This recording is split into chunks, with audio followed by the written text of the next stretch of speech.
Número 9,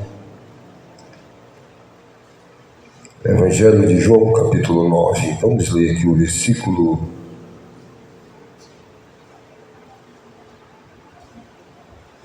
de número 28.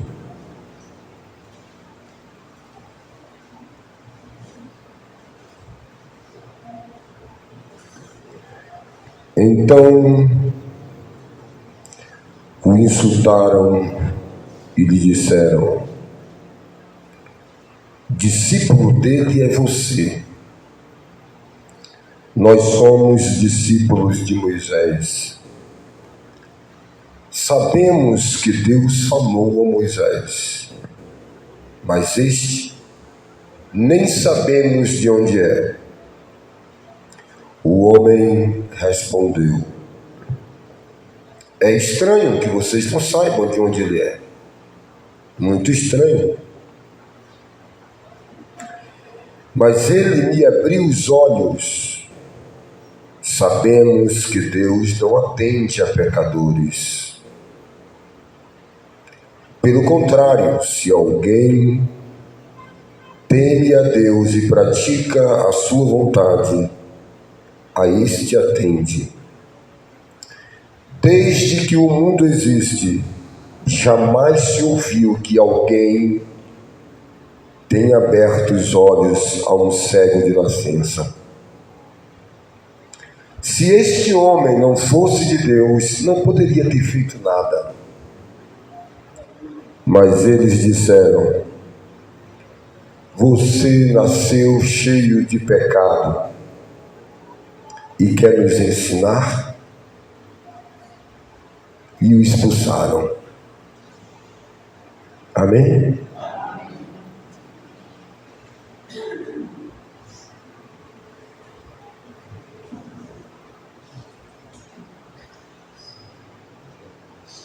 Veremos aqui o que Deus dará continuidade a nós nesse texto.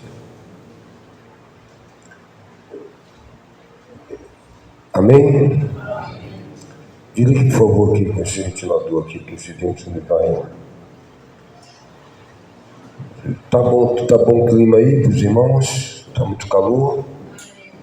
Pronto, dirige ali, né? Só isso aqui da frente, aqui, só baixar aí. Baixa esse. Isso. Amém? Tranquilidade?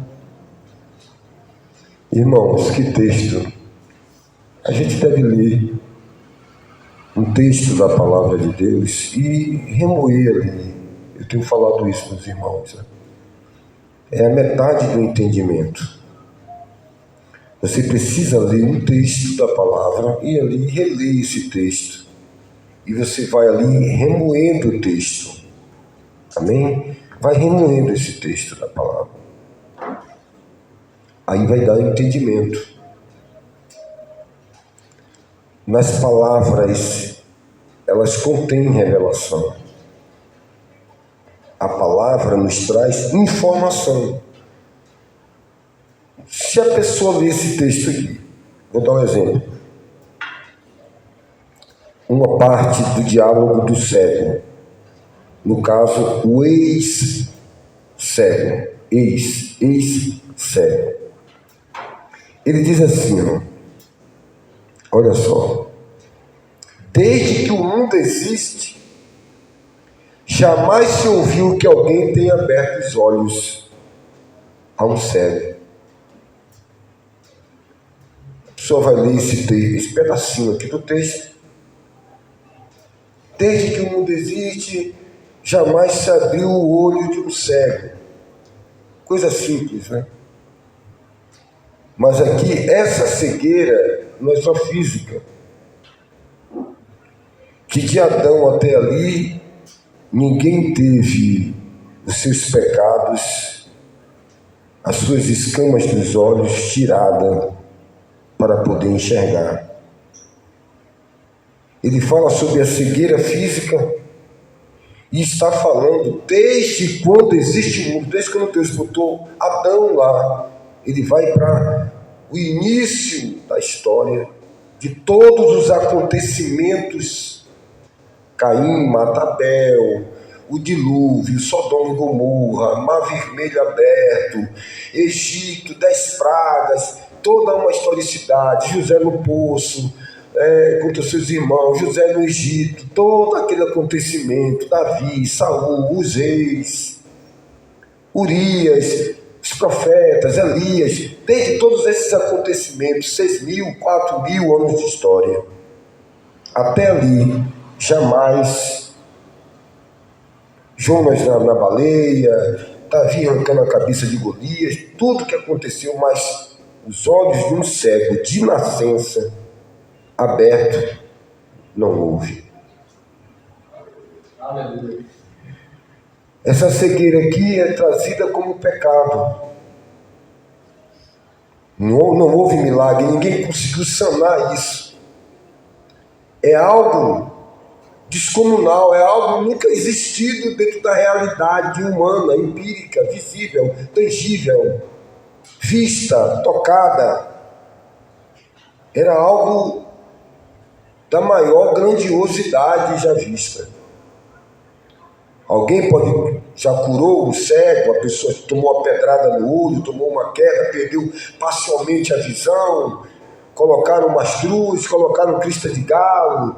Alguém lá, temente a Deus, fez uma oração, deu uma clareada nos olhos, uma fitoterapia, um curandeiro ali. Porém, abrir os olhos de um cego de nascença, nunca jamais tinha ouvido falar sobre aquilo. Então aí, a quem aquele cego ignorante, será que ele era ignorante? Será que aquele homem cego de nascença não conhecia nada? Ontem eu estava conversando com um irmão dizendo as coisas não são bem assim como a gente pensa. Nós falamos aqui na quinta-feira, e aí quando você pede um culto, você pede uma chave, eu falei sobre construção. As pedras são colocadas, pedras, tijolo sobre tijolo, e no final você tem uma parede. Mas para que aquela parede ela tenha o resultado que você deseja, a primeira fileira deve estar alinhada e aprumada, porque todos os outros blocos que virão subsequência, aquela primeira fiada de bloco vai seguir o padrão da primeira. E no final você tem um resultado. Se você pega um frango, joga na panela, bota água e sal e senta na mesa querendo ter uma boa comida bem temperada, qual foi o resultado que você construiu aquilo? Você não colocou alho, você não colocou os temperos que possa dar um resultado final. A vida é feita de resultados finais. Se eu compro um carro, se eu pinto aqui a parede, custo-benefício.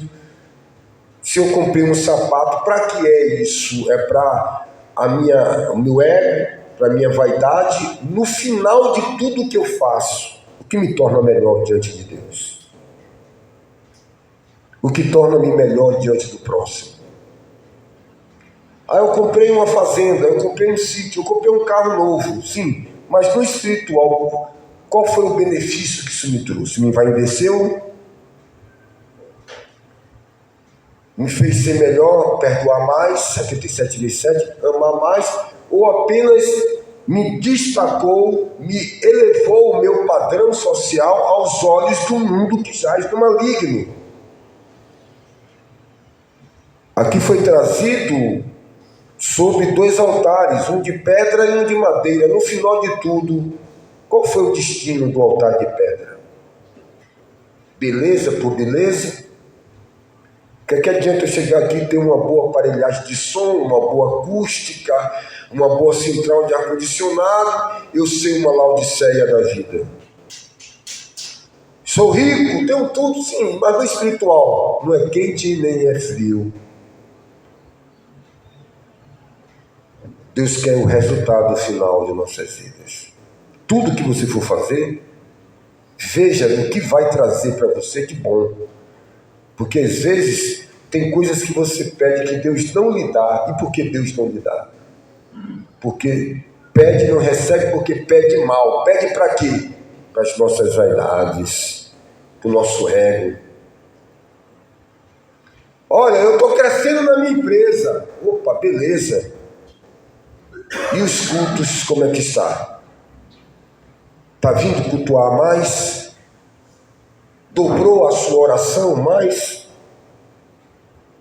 Passou a viver uma vida espiritual mais profusa e profunda? Não. Então, as bênçãos de Deus enriquecem. Eu sempre tive esse padrão na minha vida. Ó, isso aqui está me tirando de Deus, fecha. Ninguém é bom para administrar aquilo que te dizia de Deus, meu irmão. Ah, mas eu consegui um trabalho numa empresa nova, fui promovido, agora sou gerente, estou ganhava um salário e meio, agora estou ganhando 3, 4, 5. Para onde isso vai te conduzir? Quando pegar a caneta e o papel e eu calculo 2 mais 2, tem que dar 4. Nós falamos isso na quinta-feira. Todo o engendramento da nossa vida, tudo aquilo que nós buscamos, nos faz, no final das contas, apurar o sabor, nos elevar para a presença de Deus ou nos tirar de Deus. E eu dei o exemplo da vida dos apóstolos, dos profetas e do Senhor Jesus. De tudo ele extraía algo para onde? Para o reino espiritual. Se ele olha uma pérola, ele traz para onde? Para o reino espiritual. Se ele olha um pescador pescando, ele traz para onde? Para o reino espiritual. Se ele olha alguém construindo uma casa sobre a rocha, foi lido aqui, ele traz para onde? Para a visão espiritual. Alguém vai comprar comida, uma lasca de salame, um pacote de broa e 4 geladinhos e traz para Jesus sentado na beira do poço. Jesus disse, a minha comida vem de fazer a obra de Deus. Ele não perde a oportunidade. Morrendo na cruz, firme, teso, focado, salva o ladrão da direita.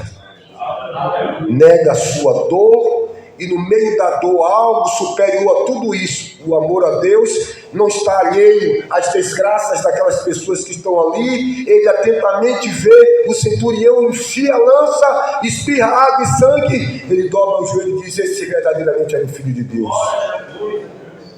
Era aquele homem atento ao quê? Ao que Paulo disse. Não busca o seu próprio interesse, mas o interesse do outro. Ah, mas vai fazer isso aqui, vai arrancar aquela coluna, vai fazer aquilo ali. É mera abstrações e vaidade que não vai mudar um centímetro da nossa espiritualidade.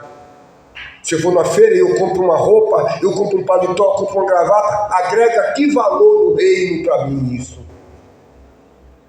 Passei um pretinho no pneu do carro, fiz isso, fiz aquilo. Sim, só conquistas a nível físico, mas e no espiritual? Quando Jesus sobe no monte, ele ora. E na sua oração ele ora 12 horas. 1 hora por cada discípulo que ia escolher. Quando ele desce do monte, ele sai ali. Opa, cara bonitinho, ó. É um moreno de tirar o chapéu, eu vou escolher esse daqui. Opa, aquele ali é forte, vai me proteger contra... E aí Jesus saiu escolhendo? Não, não foi dessa forma. E vou trazer aqui algumas explicações. Muito mais lá adiante, depois que Pedro nega Jesus, nós sabemos, Jesus ressuscita, vai até Pedro, fala com Pedro, conversa com Pedro, Jesus é assunto aos céus, Atos capítulo 1, lá bem adiante, Pedro já apóstolo fazendo a obra, Deus lhe dá uma visão. Na visão humana de muita gente, Pedro era um homem tosco, grosseiro no que diz respeito à intelectualidade escolástica. Ele não tinha talvez um moral, talvez era um homem pescador, sem uma profissão polida. que necessitava de ir para uma escola para ser um médico, um advogado. Ele era um pescador que aprende ali no Ribeirinho. E ali a pessoa fala, não, Jesus, o Pedro era um cara grosso, não conhece nada. Era essa ideia que tem-se. E ali quando Jesus dá uma visão a ele que desce um lençol com todos os animais impuros do Antigo Testamento, pelicano, urubu, coisas que não eram para se comer. E ali Deus diz a ele, está vendo esse lençol descendo com esses animais? Mata e come. E aí Pedro fala na visão com Deus dizendo, Senhor, eu não posso fazer isso porque desde a minha mocidade nunca pus coisa impura em minha boca. Tem princípio. Deus, ele conhece as suas iniciativas, que até uma criança revela o que ela é pelas suas atitudes, disse Salomão. Então, quando Jesus desce do monte, ele vai escolher quem Deus mostrou para ele. E o que Deus viu em Pedro? Um menino que desde criança não tinha um grau de escolaridade, mas tinha um temor diante de Deus. Nunca colocou coisa impura em sua boca. Então as coisas de Deus não são assim. E agora ali havia aquele homem cego de nascença. Era um camarada que não tinha um conhecimento, não tinha um grau de conhecimento? Será que era? Não. Ele tinha conhecimento de que desde a fundação do mundo, olha para os doutores da lei e faz uma arrancada para o princípio, dizendo, nunca se ouviu falar, ninguém podia refutar ele. Não, mas os livros têm aqui relatado que ele sabia o que ele estava falando. Aí ele entra dentro de uma teologia, de um entendimento. Deus não ouve a pecadores. Os doutores da lei, você quer ensinar para nós? Nós é doutor. Nós é dono de religião. Nós somos discípulos de Moisés. Bem, isso é de espantar que você não saiba quem é esse homem. Tem algo estranho aí do sistema. Será que vocês não sabem? Como é que um homem desse pecador, vocês por acaso me conhecem meu pai e minha mãe, vocês foram até conversar com meu pai e minha mãe para mandar eu calar a boca, para não falar do homem que me curou, porque eu não sei ainda quem é ele, não sei quem é ele, mas eu sei que foi um homem que me curou. Aleluia. E meus pais e a minha mãe, meus pais disseram o que para você? Para me procurar, porque eu sou maior de idade e se tiver que ir para a cadeia, quem vai sou eu, meus pais. E aí eles, irados, diante daquela abertura de entendimento que aquele cego curado diz, ele olha e diz, o cego, jamais se ouviu que alguém tenha aberto os olhos a um cego de nascença. Se este homem não fosse de Deus, ele define, ele traz aqui em suas palavras a sua declaração de fé. Se este homem não fosse, porque ele é. E porque ele é? Porque eu era cego de nascença e fui curado. Então ele é. Se ele não fosse, ele não teria me curado. Porque Deus não ouve a pecadores. E todos estavam cegos e eram pecadores. Então aqueles entendidos disseram, você nasceu cheio de pecado e quer nos ensinar? Sai daqui, vagabundo. Saia! Saia! Expulsaram, isso era uma vergonha muito grande. Expulsar alguém do templo era uma vergonha indescritível. E Jesus soube disso. Jesus ouviu falar que tinham expulsado aquele homem do templo. E Jesus é por quem? Pelos humilhados que serão exaltados.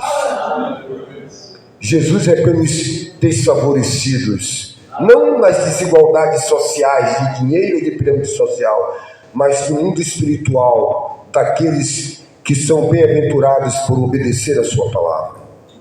Ele soube que aquele homem expressou sua fé.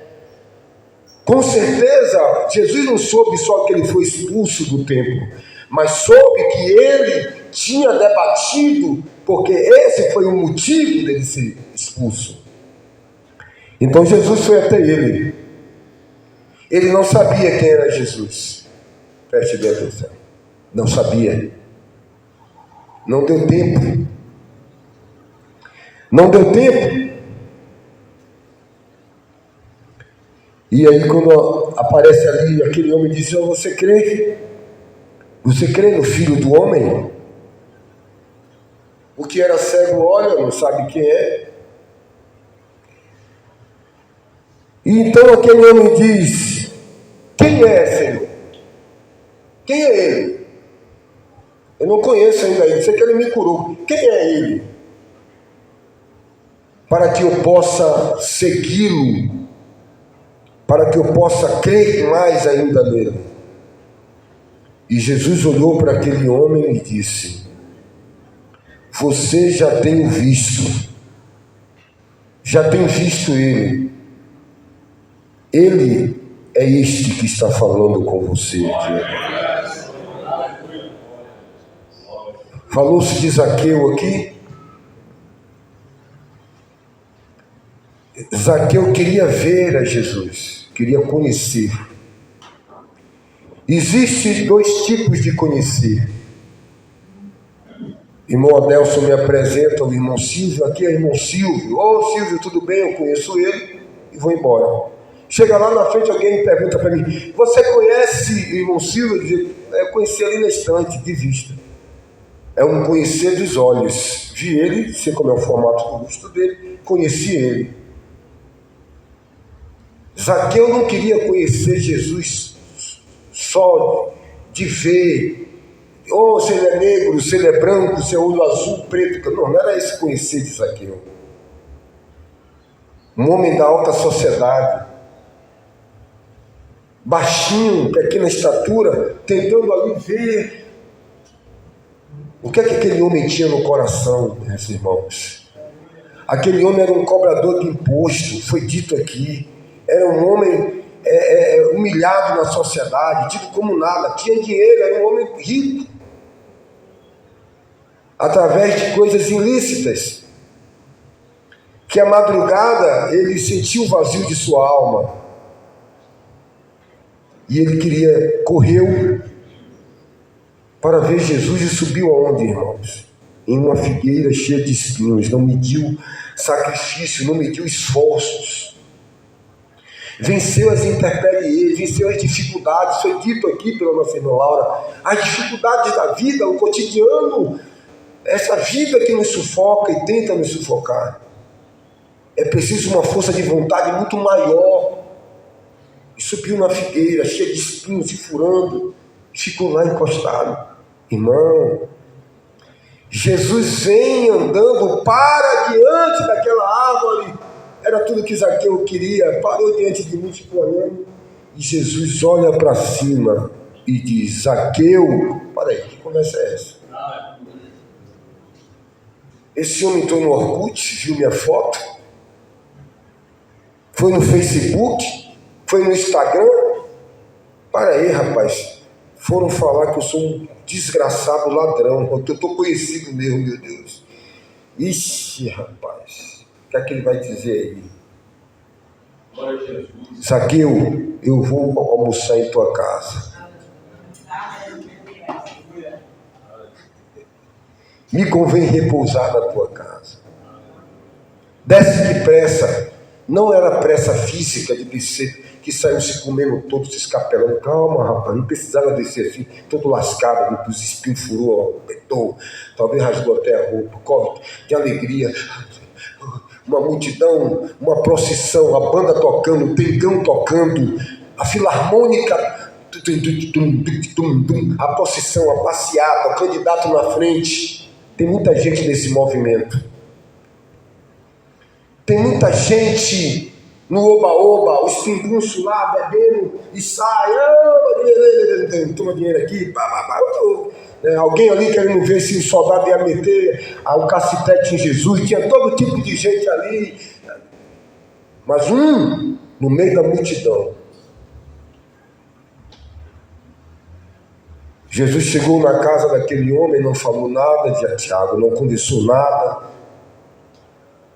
Senta na mesa. Aquele Zaqueu preso, aquele Zaqueu de noites mal dormidas, do vazio das suas crises existenciais, nas drogas, sobre um corpo de uma mulher, na prostituição, tentando preencher as suas ânsias, tentando alimentar a sua sede do pecado, sua luxúria, sua concupiscência, sua vaidade.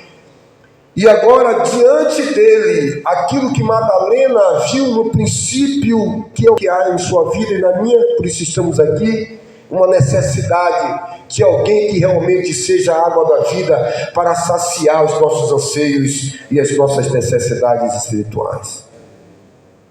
Aquele homem ficou preso ali naquela mesa, agoniado, e Jesus calado ali, ele agoniado.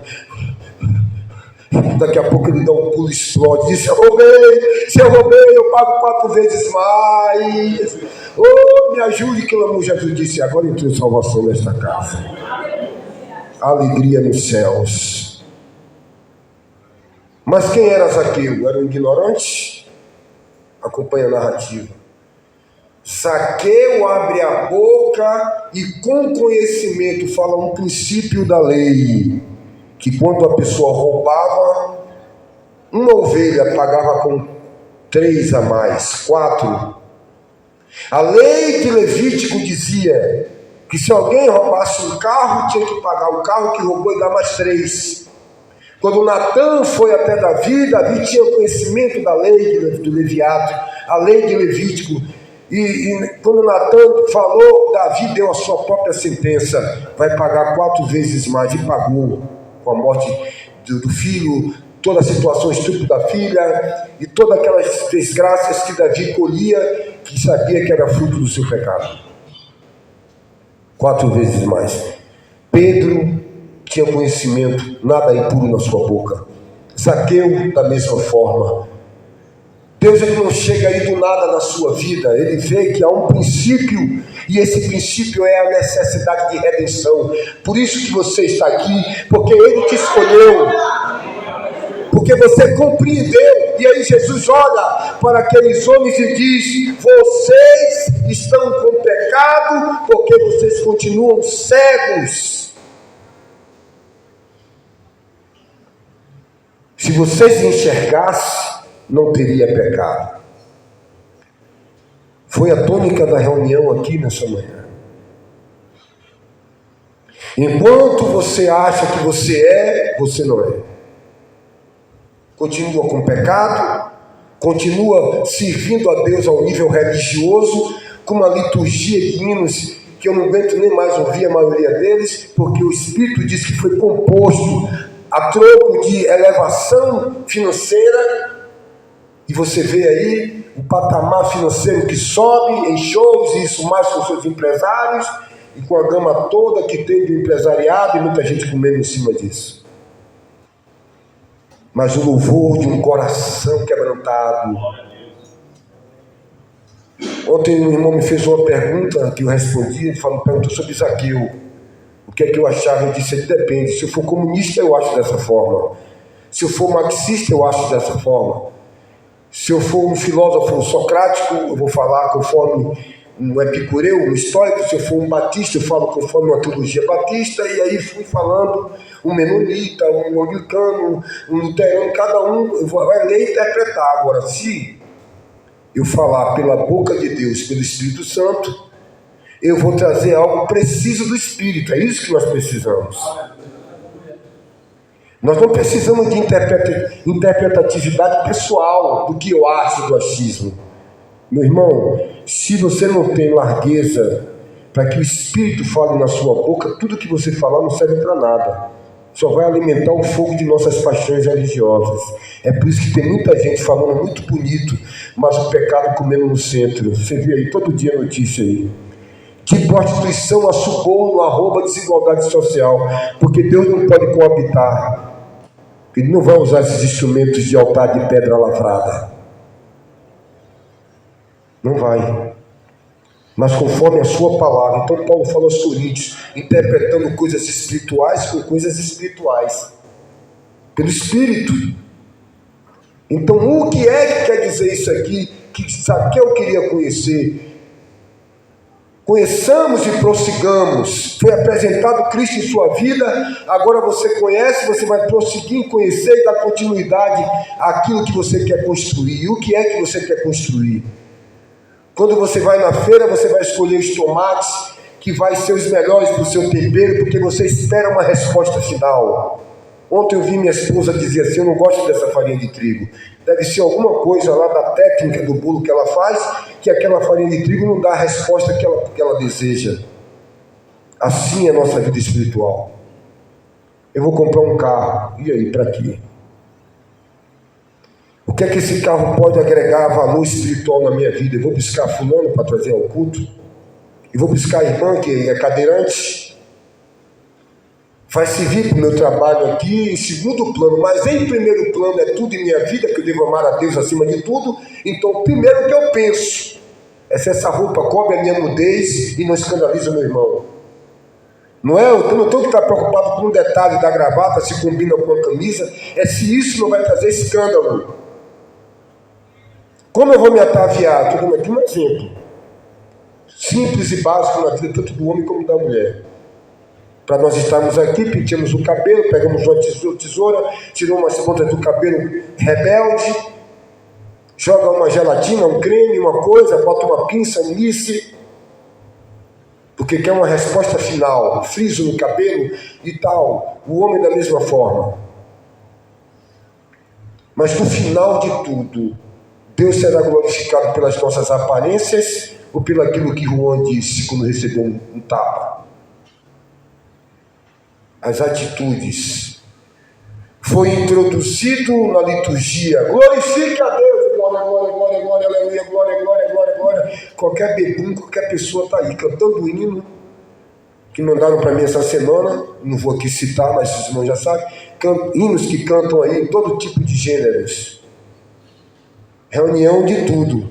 Não tem aí? Agora igreja de tudo, igreja para aquilo outro, para tudo. Não tem? Pronto. E estava lá cantando. Por quê? Um reino dividido não subsiste. Vai cantar como cego andei, pedindo vaguei? No bar? Estão botando a oração de um fulano que tem aí, dentro do bordel, e depois vai copular. O diabo não vai permitir que você chegue lá e faça uma oração que bote algo que foi trazido pelo Espírito de Deus para edificar a igreja, porque diabo não luta contra diabo, mas ele pega o quê? Ele pega o que é dele.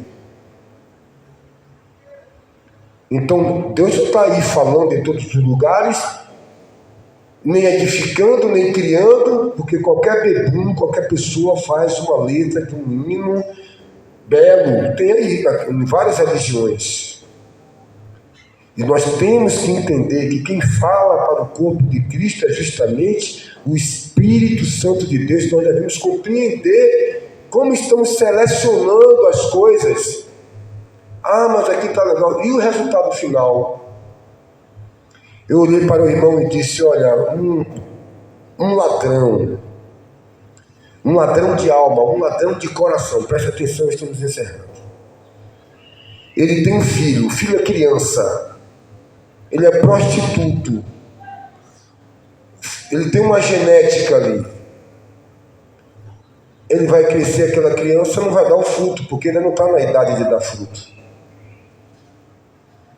Você planta um pé de abacate, só vai dar fruto quando atingir a maioridade.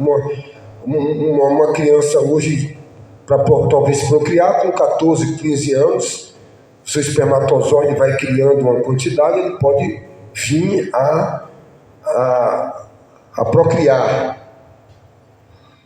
Mas por enquanto que a criança não gera fruto.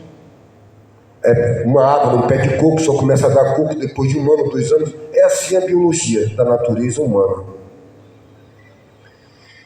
No final de tudo, irmãos, Quando essa criança desenvolve e atinge a maturidade, ela começa a dar os frutos. Qual é o fruto que a gente tem visto dentro desse sistema religioso?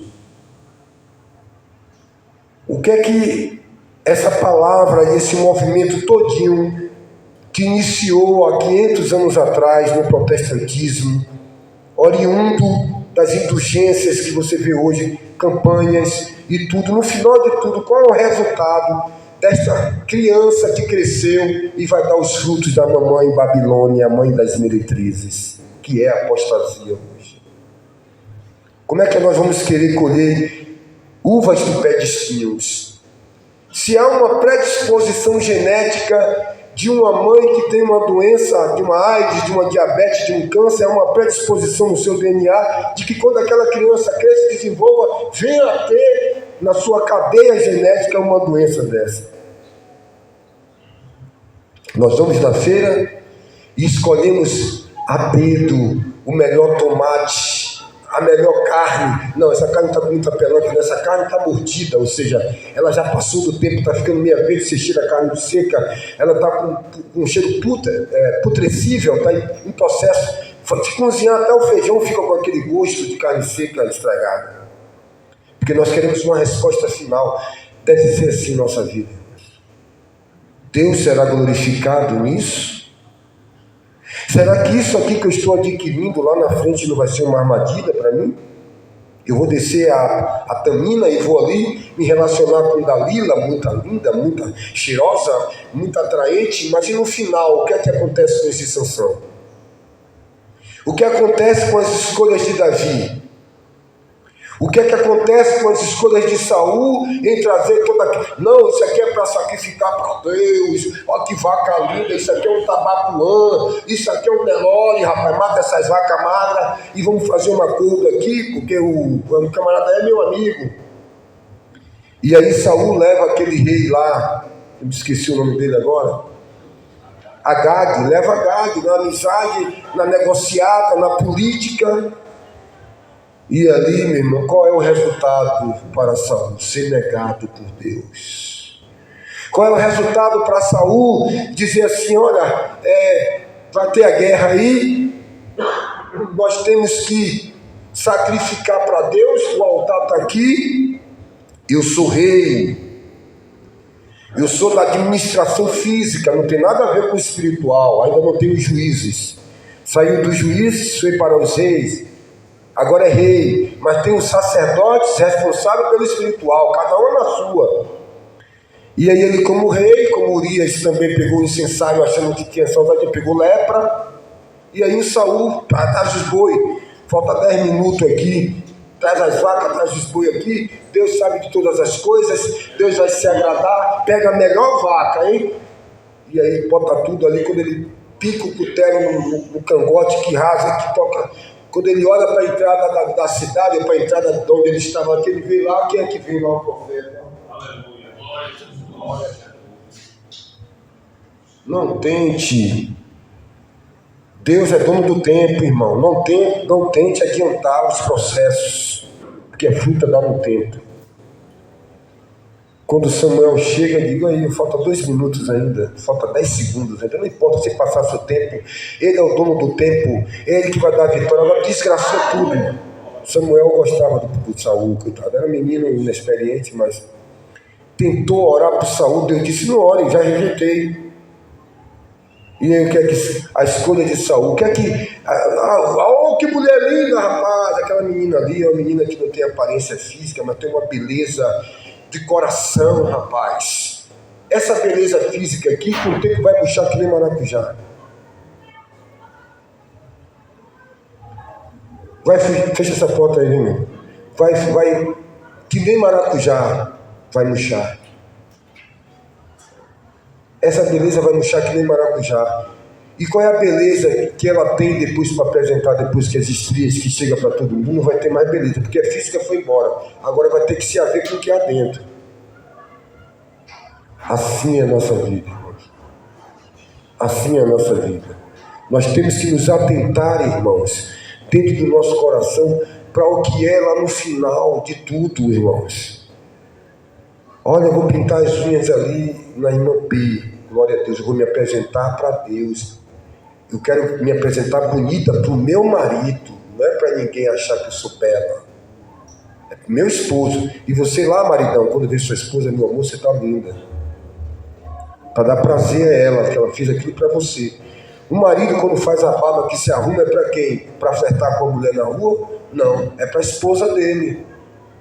Assim é a nossa vida também para com Deus, irmãos.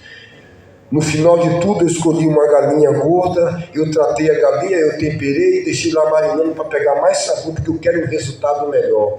Então, tudo que eu faço deve ser para a glória de Deus. Que os homens vejam as nossas obras e glorifiquem a Deus, né? Porque eu estou dando glória, glória, glória na vida e vivendo uma vida errada, que Deus está sendo glorificado. É minhas atitudes. Deus sendo glorificado na vida do irmão Juan, deu exemplo aqui. Então, que seja, irmãos, assim na nossa vida. Deus, ele vai visitar e vai ver o que há no seu coração. Ele viu o que havia no coração de Zaqueu. Ninguém precisou dizer, ele para e desce. Deus vai na beira do mar, sabe o que há no coração de Pedro, um homem que nunca colocou coisa impura. E Deus orienta, ele escolhe para ser discípulo. Alguém olhou para você e disse, mas rapaz, aquele camarada é um cavalo. Eu vou botar até o seu nome de cavalo. O bicho é bravo, o bicho é estovado. O cara chuta a bola, se bater no peito do peão, o coração vai bater na lua. Dessa brabeza toda, da carcaça do leão, surgiu o mel. Aos seus olhos, é apenas um Zaqueu numa figueira, ladrão. Aos seus olhos, aos meus olhos e da religiosidade, é apenas uma Madalena prostituta. Mas aquele que conhece o princípio e o fim, te escolheu no ventre da tua mãe, porque já sabia quem era você. Diz que na cruz ele já via o fruto do seu trabalho. Qual é o fruto do trabalho de ter morrido na cruz? É você. Mesmo, como disse a irmã Laura, aqui pelo Espírito, com erros, com problemas, com dificuldades, mas continuando, perseverando, porque aquele que começou a boa obra, aperfeiçoará. É em Cristo, por Cristo e para Cristo, olhando para Ele, autor e consumador da nossa fé. Oremos ao Senhor.